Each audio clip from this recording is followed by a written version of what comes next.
It's super quiet here. Sounds can't get in or out. Back in Cyrene's memories, this room was her secret base. No one noticed her practicing Orynyx's prayer here, or trying to speak with the gods in secret. But today's different, isn't it? We aren't trying to contact unreachable gods, but humans from other worlds. Real people. I'm prepared to witness that miracle, friend. The way Cyrene talks is so similar to Mem. I have so many questions. I'm also worried about how Dawn Hung and March 7th are doing. Here's hoping the chronocognitive anchor can still function normally, because I really need answers.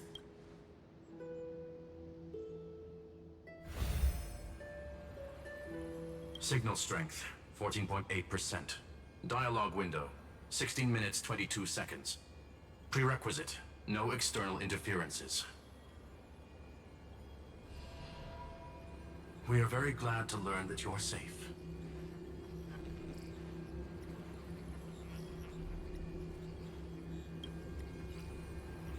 Not only am I here, but I also happen to have saved you 4 times already. Without you even being aware of it, of course. But now's not the time to celebrate. When 2 geniuses show up at once, you know you're in deep trouble. Listen up, little one. The Destruction's eyes are gazing upon this place. No, I'm not joking, and no, it's not Droidhead. It's the real Nanook. Time is running out, so I'll explain in terms you understand. This world, Amphorius, is in fact a testing ground, where the Lord Ravager, Iron Tomb, evolves through self-extrapolation. Hiding in this segmentum, unknown to other life forms, it has endlessly repeated the process of Era Nova, seeking a solution that could obliterate the erudition.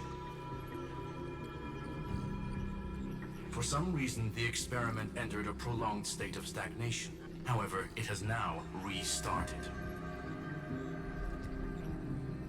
Prediction. If effective intervention is not performed, Iron Tomb will complete its self-coronation in 14 system hours and initiate its plan to destroy the entire path of erudition.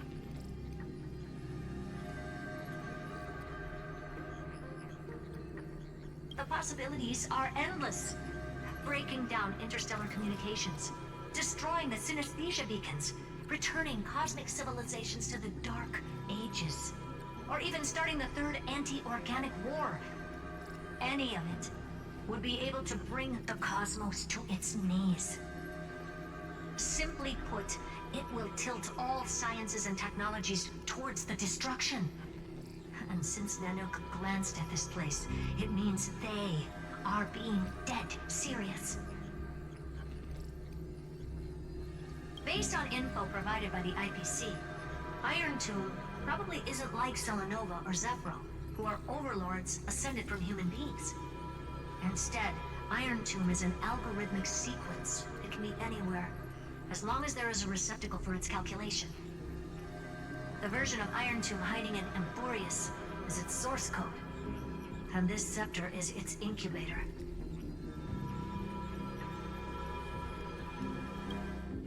Yep.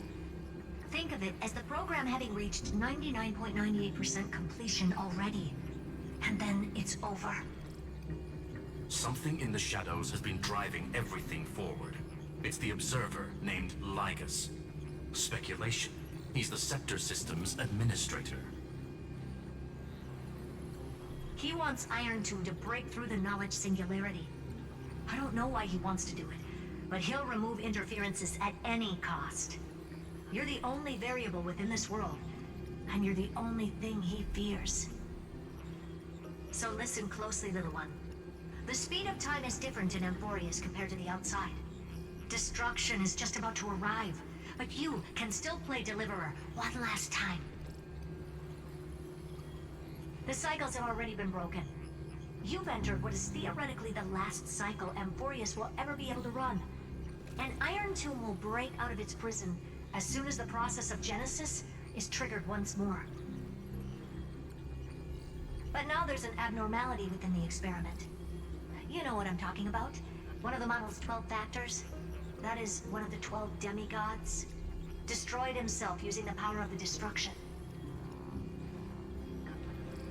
Fine and Signal disappeared from the cycles the moment Nanook cast their gaze this way. That means World-Bearing's computational logic is currently flawed and bugged. Yet it's the factor directly related to the process of Genesis.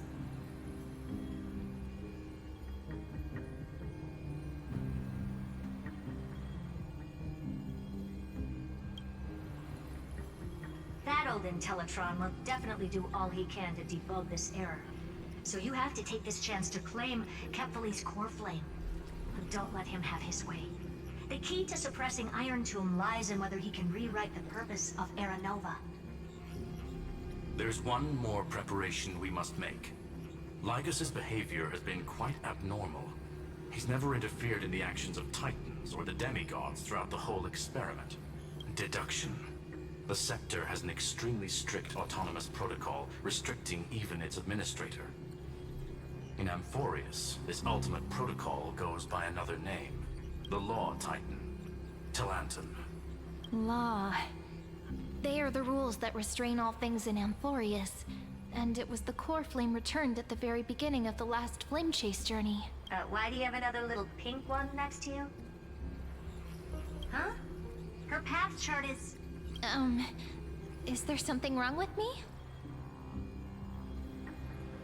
Never mind. Let's get back to the topic at hand. Light calendar 3960.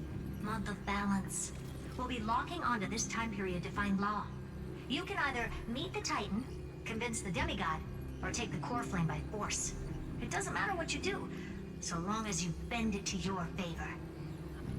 We still haven't figured out how you and Don Hung got inside this world. So influencing protocol is currently our best way to stop Lygus, or to call for more reinforcements into this fight. Once you've got Law in your hands, we'll discuss our next steps. Make sure the core flame doesn't fall into enemy hands. Herta, the firewall's interference is getting closer. Time is running out. Please ask any questions you still have as soon as possible.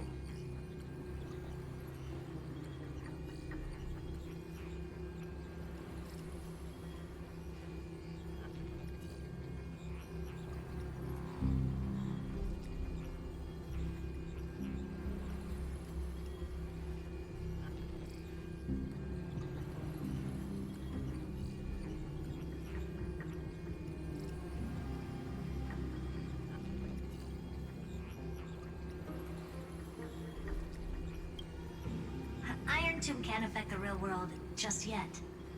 Don't worry. Himiko and the others are more concerned about your well-being than their own.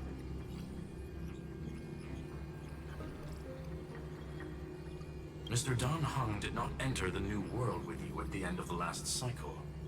Known. The flow of time inside and outside Amphorius is not identical.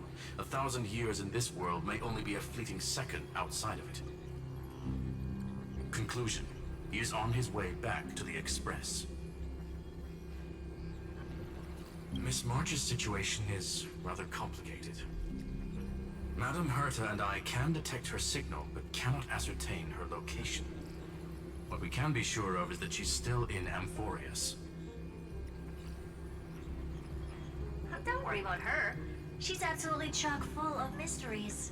Even if Amphorius explodes, she'll probably float out perfectly protected in a nice thick layer of ice. Worry more about yourself instead. I believe in your capacities. The hands of the Trailblaze can create miracles, and will certainly be able to snuff out the flames of evil. I'm not gonna give any motivational speeches. I just hope you bring good news the next time we meet, little one. No, not little one. Deliverer.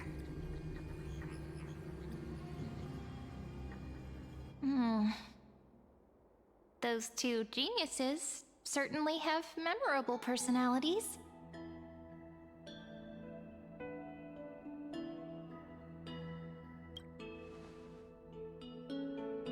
Yeah, understand more than I should, actually.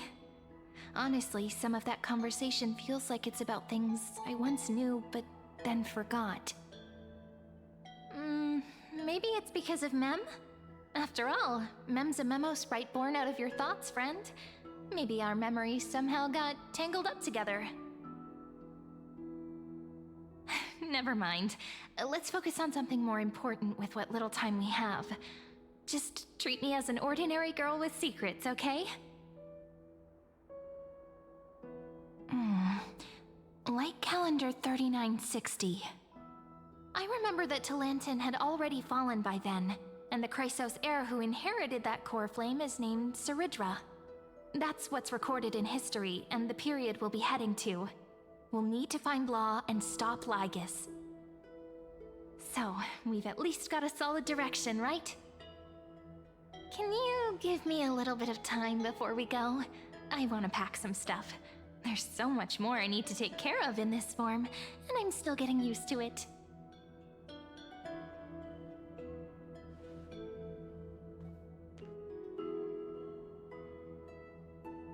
A relaxed scene like this probably no longer exists in the outside world.